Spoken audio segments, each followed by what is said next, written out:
Dear students, കഴിഞ്ഞ വീഡിയോയിൽ നമ്മൾ പറഞ്ഞിട്ടുണ്ടായിരുന്നു നമുക്ക് ഒരുപാട് ടൈപ്പ് ഓഫ് എനർജീസിനെ കുറിച്ച് പഠിക്കാനുണ്ട്. അപ്പോൾ നമുക്ക് ജസ്റ്റ് അതിൻ്റെ ഡെഫിനീഷൻസ് മാത്രം നോക്കാം. മെക്കാനിക്കൽ എനർജി, മലയാളത്തിൽ പറയുകയാണെങ്കിൽ യാന്ത്രികോർജ്ജം. എന്താണ് മെക്കാനിക്കൽ എനർജി, അല്ലെങ്കിൽ എന്താണ് യാന്ത്രികോർജ്ജം? നമുക്ക് നോക്കാം. നേരിട്ട് മെക്കാനിക്കൽ വർക്ക് ചെയ്യാനാവുന്ന എനർജിയാണ് മെക്കാനിക്കൽ എനർജി. അതായത് നമുക്ക് നേരിട്ടിട്ട് എന്ത് ചെയ്യാൻ പറ്റും, മെക്കാനിക്കൽ വർക്കും കാര്യങ്ങളും ചെയ്യാൻ പറ്റുകയാണെങ്കിൽ അത്തരം എനർജീസിന് നമ്മൾ പറയുന്ന പേരാണ് ഇത് മെക്കാനിക്കൽ എനർജി എന്ന് പറയുന്നത്. അതിന് എക്സാമ്പിളാണ് ഇത് കാറ്റ്, വെള്ളച്ചാട്ടം, വേലിയേറ്റം. ഇവ മെക്കാനിക്കൽ എനർജിയുടെ ഉറവിടമാണ് അല്ലേ. നമുക്ക് നേരിട്ട് എന്ത് ചെയ്യാൻ പറ്റും, അതിൽ നിന്ന് മെക്കാനിക്കൽ എനർജി യൂസ് ചെയ്യാൻ പറ്റും. മെക്കാനിക്കൽ എനർജിയെ കൈനറ്റിക് എനർജി എന്നും പൊട്ടൻഷ്യൽ എനർജി എന്നും രണ്ടായി തരംതിരിക്കാം. ഓക്കെ, നമ്മൾ പറഞ്ഞു മെക്കാനിക്കൽ എനർജി എന്ന് പറഞ്ഞാൽ നേരിട്ട് മെക്കാനിക്കൽ വർക്കുകൾ ചെയ്യാൻ സാധിക്കുന്ന എനർജീസാണ് എന്ത്, ഈ ഒരു മെക്കാനിക്കൽ എനർജി എന്ന് പറയുന്ന ആ ഒരു മേഖലയിൽ വരുന്നത്. അതിന് എക്സാമ്പിളാണ് കാറ്റ്, വേലിയേറ്റം, വെള്ളച്ചാട്ടം തുടങ്ങി. ഇതൊക്കെ നമ്മൾ എന്ത് ചെയ്യുന്നുണ്ട്, മെക്കാനിക്കൽ എനർജി പ്രൊഡ്യൂസ് ചെയ്യുന്നുണ്ട്.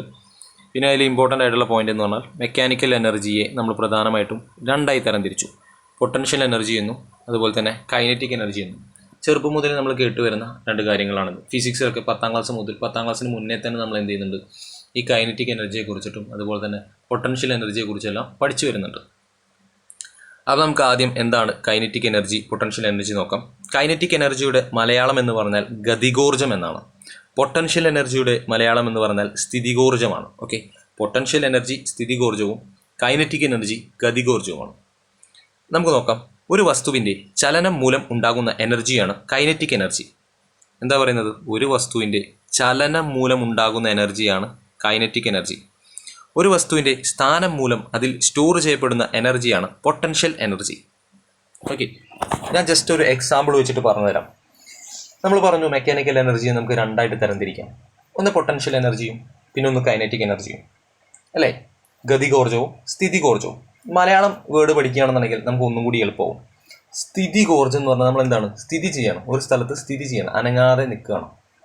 ഓക്കെ, ഗതി എന്ന് പറഞ്ഞാൽ എന്താണ്, ഒരു മൂവ്മെൻറ്റ് വരുന്നുണ്ട് അതിന്. ഇപ്പം നമ്മൾ ഒരു ഡാം, അതിൽ വെള്ളം കെട്ടി നിർത്തിയിരിക്കുകയാണ്. ഓക്കെ, വെള്ളം എന്ത് ചെയ്തിരിക്കുകയാണ്, കെട്ടി നിർത്തിയിരിക്കുകയാണ്. അങ്ങനെ അതിന് മൂവ്മെൻ്റ് ഇല്ല, അതങ്ങനെ എന്ത് ചെയ്യണം, തങ്ങി നിൽക്കുകയാണ്. അത്തരം എനർജികളാണ് സ്ഥിതികോർജ്ജം അഥവാ പൊട്ടൻഷ്യൽ എനർജി എന്ന് പറയുന്നത്. നമ്മൾ ഡാം പെട്ടെന്ന് ഓപ്പൺ ആയി കഴിഞ്ഞാൽ എന്തായിരിക്കും, ആ വാട്ടർ എന്ത് ചെയ്യും, നല്ല ഫോഴ്സിൽ താഴോട്ടേക്ക് വരും അല്ലേ. അത്തരം സന്ദർഭങ്ങളിൽ ഉണ്ടാകുന്ന എനർജിയാണിത് കൈനറ്റിക് എനർജി അഥവാ ഗതികോർജ്ജം എന്ന് പറയുന്നത്. ഓക്കെ, അപ്പോൾ അത്രയേ ഉള്ളൂ അത് തമ്മിലുള്ള വ്യത്യാസം. കൈനറ്റിക് എനർജിയും പൊട്ടൻഷ്യൽ എനർജിയും തമ്മിലുള്ള വ്യത്യാസം അത്രേ ഉള്ളൂ. പൊട്ടൻഷ്യൽ എനർജിക്ക് എക്സാമ്പിൾ എന്ന് പറഞ്ഞാൽ നമ്മൾ വെള്ളം കെട്ടി നിർത്തിക്കണം, ഒരു ഡാമിൽ വെള്ളം കെട്ടി നിർത്തിക്കുന്നതിന് എക്സാമ്പിൾ എന്താണ്, പൊട്ടൻഷ്യൽ എനർജി. ആ ഡാം തുറന്നു കഴിഞ്ഞാൽ വെള്ളത്തിന് എന്തുണ്ടായിരിക്കും, സ്വാഭാവികമായിരിക്കും ഒഴുക്കുണ്ടായിരിക്കും. അത്തരം അവസരങ്ങൾ വരുന്നതാണ് ഇത് ഗതികോർജ്ജം അഥവാ കൈനറ്റിക് എനർജി. ഓക്കെ,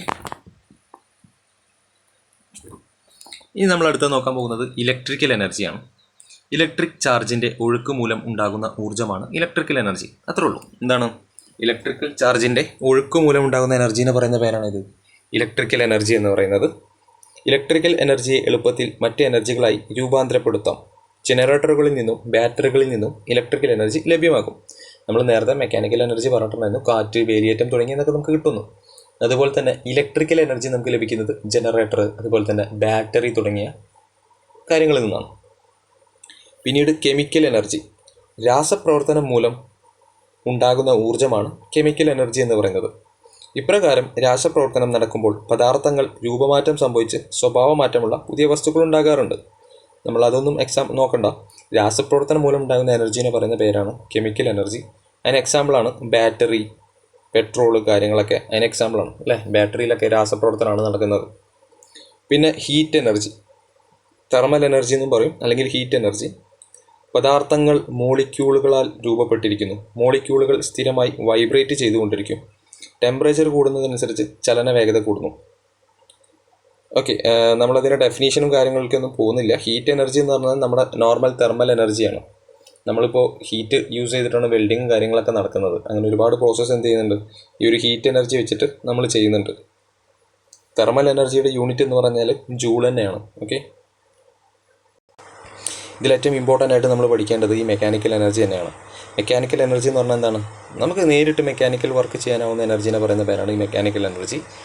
അതിന് നമ്മൾ പ്രധാനമായിട്ടും രണ്ടായിട്ട് തരംതിരിച്ചിട്ടുണ്ട്. കൈനറ്റിക് എനർജി എന്നും അതുപോലെ തന്നെ പൊട്ടൻഷ്യൽ എനർജി എന്നും രണ്ടായിട്ട് തരംതിരിച്ചിട്ടുണ്ട്. ഒരു വസ്തുവിൻ്റെ ചലനം മൂലം നമുക്ക് ലഭിക്കുന്ന എനർജിയെ നമ്മൾ കൈനറ്റിക് എനർജി അഥവാ ഗതികോർജ്ജം എന്ന് പറയുന്നു. പിന്നീട് പറഞ്ഞത് ഒരു വസ്തുവിൻ്റെ സ്ഥാനം മൂലം അതിൽ സ്റ്റോർ ചെയ്യപ്പെടുന്ന എനർജിയെ നമ്മൾ പൊട്ടൻഷ്യൽ എനർജി എന്ന് പറയുന്നു.